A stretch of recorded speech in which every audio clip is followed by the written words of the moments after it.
Hi good morning. അപ്പോൾ ഇന്നത്തെ നമ്മുടെ റെസിപ്പി എന്ന് പറയുന്നത് തമ്മിൽ കാണുമ്പോൾ തന്നെ അറിയാം, നമ്മുടെ കടലക്കറിയാണ്.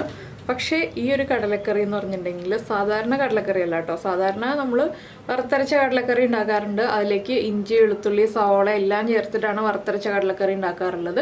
ഇത് ഈ പറഞ്ഞ കാര്യങ്ങളൊന്നും ചേർക്കാതെ വറുത്തരച്ച കടലക്കറിയാണ്. ബാച്ചിലേഴ്സിനൊക്കെ ഉണ്ടാക്കാൻ പറ്റിയതാണ്.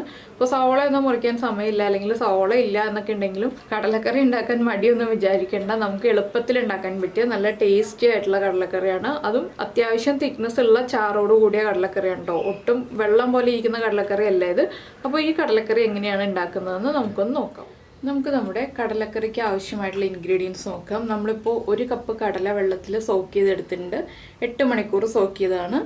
അതുപോലെ തന്നെ ഒരു 3/4 കപ്പ് തേങ്ങ ചിരവിയത് വേണം. പിന്നെ ആവശ്യമുള്ളത് 6 ഉള്ളി.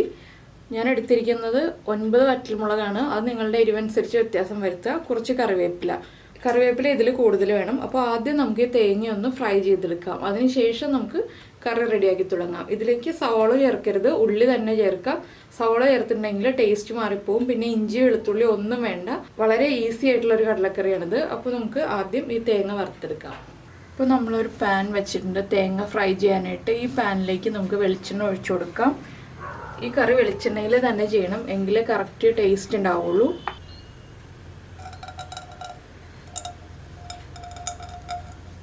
വെളിച്ചെണ്ണ ഒന്ന് ചൂടായി വരട്ടെ. അപ്പോൾ നമുക്കിതിലേക്ക് വേണ്ട ഇൻഗ്രീഡിയൻസ് ഒക്കെ ആഡ് ചെയ്യാം. ഇപ്പോൾ നമ്മുടെ വെളിച്ചെണ്ണ ചൂടായി തുടങ്ങുന്നുണ്ട്. നമുക്കിതിലേക്ക് ആദ്യം ഒരു പിടി ഇതുപോലെ കയ്യിലെടുക്കുമ്പോൾ ഒരു പിടി കറിവേപ്പില ചേർക്കാം. അതിൻ്റെ കൂടെ തന്നെ നമ്മൾ എടുത്ത് വെച്ചിരിക്കുന്ന ഉള്ളി ഞാൻ നീളത്തിലാണ് മുറിച്ചിട്ടുള്ളത്.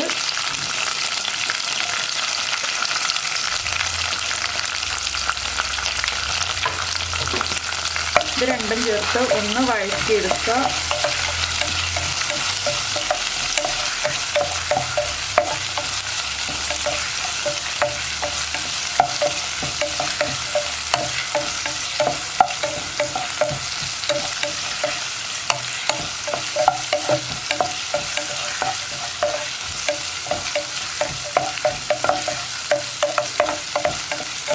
ഇത് നമുക്ക് അരയ്ക്കാനുള്ളതാണ്. ഇത് നമുക്കപ്പോൾ അരയ്ക്കാനുള്ളതായതുകൊണ്ട് നമുക്കിപ്പോൾ ഉള്ളി വളരെ തിന്നായിട്ട് കട്ട് ചെയ്യണമെന്നൊന്നുമില്ല. ചെറിയൊരു കനത്തിൽ കട്ട് ചെയ്താലും കുഴപ്പമൊന്നുമില്ല. കറിവേപ്പിലയും മുറിച്ചൊന്നും ചേർക്കേണ്ട. കറിവേപ്പില അങ്ങനെ തന്നെ ചേർത്താൽ മതി. എന്താണെന്ന് വെച്ചാൽ എല്ലാം ചേർത്ത് വറുത്ത് അരച്ചെടുക്കാനുള്ളതാണിത്. ഇപ്പോൾ നമ്മുടെ ഉള്ളിയും കറിവേപ്പിലയൊക്കെ ഒന്ന് കുക്കായി നല്ലൊരു മണം വരുന്നുണ്ട്. നമുക്കിതിലേക്ക് നമ്മളെടുത്ത് വെച്ചിരിക്കുന്ന വറ്റൽമുളക് ചേർക്കാം. മുളക് പൊടി ചേർക്കരുത്, വറ്റൽമുളക് തന്നെ ചേർക്കണം. അതുപോലെ തന്നെ കയ്യിൽ തേങ്ങ എടുക്കുമ്പോൾ ഇതുപോലെ ഒരു പിടി തേങ്ങ,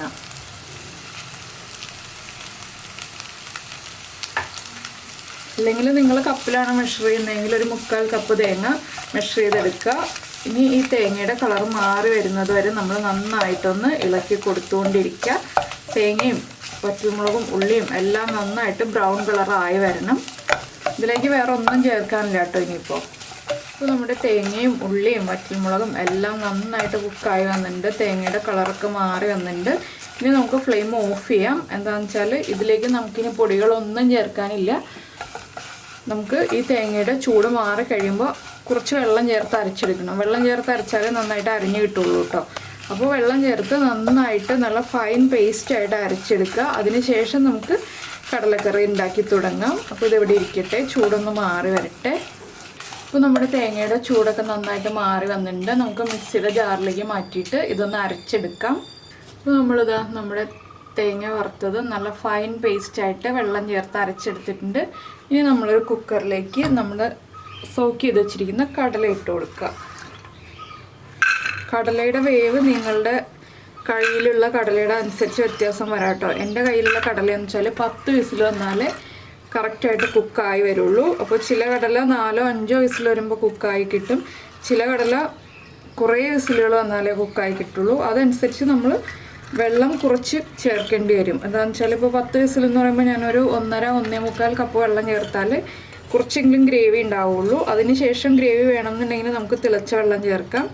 ഇതിലേക്ക് നമുക്ക് ഈ അരച്ചു വച്ചിരിക്കുന്ന പേസ്റ്റ് ചേർക്കാം.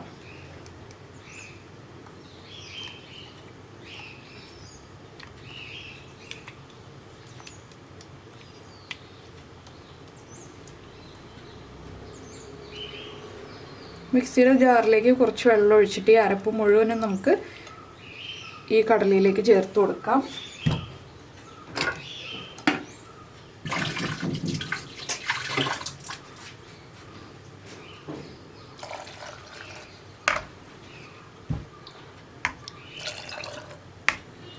ഇനി നമുക്കൊന്ന് ഇളക്കി നോക്കാം. വെള്ളം കുറവാണ്, ഞാൻ കുറച്ചുകൂടി വെള്ളം ചേർക്കുകയാണ്.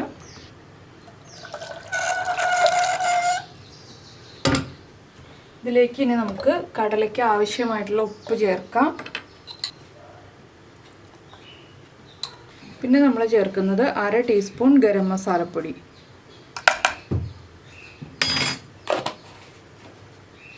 ഇത്രയും ചേർത്ത് നന്നായിട്ടൊന്ന് ഇളക്കിയിട്ട് നമുക്ക് അടച്ചു വെച്ച് കടല കുക്കാവുന്നത് വരെ വേവിച്ചെടുക്കാം.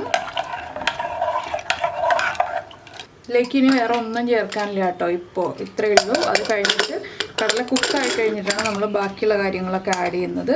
ഇനി കടല കുക്കായി വരട്ടെ. ഇപ്പോൾ നമ്മുടെ കുക്കർ 10 വിസിൽ വന്നു, കംപ്ലീറ്റ് പ്രഷറൊക്കെ പോയി. ഇനിയിപ്പോൾ ഞാനൊന്ന് തുറക്കാൻ പോവുകയാണ്. ഇത് കണ്ടോ, നമ്മുടെ കടലക്കറി എണ്ണയൊക്കെ തെളിഞ്ഞ് റെഡിയായി വന്നിട്ടുണ്ട്. കുറച്ച് ഗ്രേവി ഉണ്ട്. ഇത്രയും ഗ്രേവി വേണ്ട എന്നുണ്ടെങ്കിൽ ഒരു 5 മിനിറ്റ് ഒന്ന് തിളപ്പിച്ചെടുക്കുക. ഞാനൊന്ന് തിളപ്പിച്ചെടുക്കുകയാണ്. എനിക്ക് ഇത്രയും ഗ്രേവി വേണ്ട, കുറച്ച് ഗ്രേവി കുറച്ച് മതി. അപ്പോൾ അത്യാവശ്യം തിക്നെസ് ഉള്ള ഗ്രേവിയാണ് കേട്ടോ, ഒരുപാട് വെള്ളം പോലത്തെ ഗ്രേവി അല്ല. ഞാനിതൊന്ന് ഓൺ ചെയ്തിട്ട് വീണ്ടും ഇതിലേക്കൊരു 1/2 ടീസ്പൂൺ ഗരം മസാലപ്പൊടിയും അതുപോലെ തന്നെ 1/2 ടീസ്പൂൺ പെരിഞ്ജീരകപ്പൊടിയും ചേർക്കുകയാണ്. ഇതിലേക്ക് നമ്മൾ മല്ലിപ്പൊടിയോ മുളക് പൊടിയോ ഒന്നും ചേർക്കില്ല. കുരുമുളക് പൊടി വേണ്ട, വേറെ പൊടികളൊന്നുമില്ല.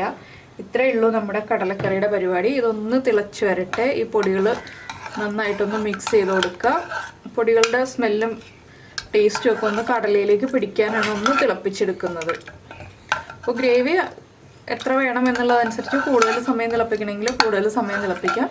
ഒന്ന് തിളച്ച് വന്നാൽ ആ പൊടികളുടെ റോ സ്മെല്ലൊന്ന് മാറി വരുള്ളൂ. ഉപ്പ് ചെക്ക് ചെയ്യുക. ഉപ്പ് കുറവാണെങ്കിൽ ഉപ്പ് ആഡ് ചെയ്ത് കൊടുക്കുക. ഞാനൊന്ന് ഉപ്പൊക്കെ ചെക്ക് ചെയ്യട്ടെ. ഉപ്പൊക്കെ കറക്റ്റായിട്ടുണ്ട്. ഇനി ഒന്ന് തിളയ്ക്കുന്നത് വരെ നമുക്ക് വെയിറ്റ് ചെയ്യാം. ഇപ്പോൾ നമ്മുടെ കറി ഇതാ നന്നായിട്ട് തിളയ്ക്കുന്നുണ്ട്. അപ്പോൾ ഇനിയിപ്പോൾ നമ്മൾ ഇതിലേക്ക് വറവ് ചേർക്കാൻ പോവാണ്. ഇപ്പോൾ ഇതിൽ എണ്ണമയം കാണാം. അപ്പോൾ ഇതിലുള്ള എണ്ണയെന്ന് പറഞ്ഞാൽ നമ്മൾ ആ തേങ്ങ വറുത്തരച്ച എണ്ണയാണ്. ഇനി നമുക്ക് വറവ് ചേർക്കാനായിട്ട് ഒരു പാൻ വയ്ക്കാം. അപ്പോൾ നമ്മുടെ പാൻ ഒന്ന് ചൂടായി വരട്ടെ. അതിലേക്ക് നമുക്ക് വെളിച്ചെണ്ണ ആഡ് ചെയ്ത് കൊടുക്കാം.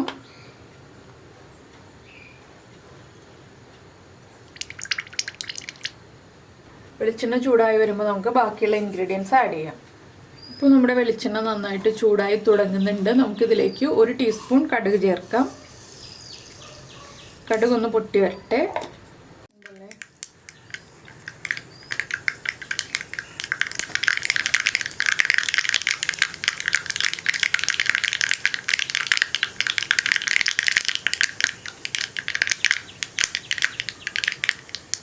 ഇപ്പോൾ നമ്മുടെ കടുക് പൊട്ടി കഴിയുന്നുണ്ട്. നമുക്കിതിലേക്കൊരു 3 വറ്റൽമുളക് ചേർക്കാം. അതുപോലെ തന്നെ കുറച്ച് കറിവേപ്പിലയും.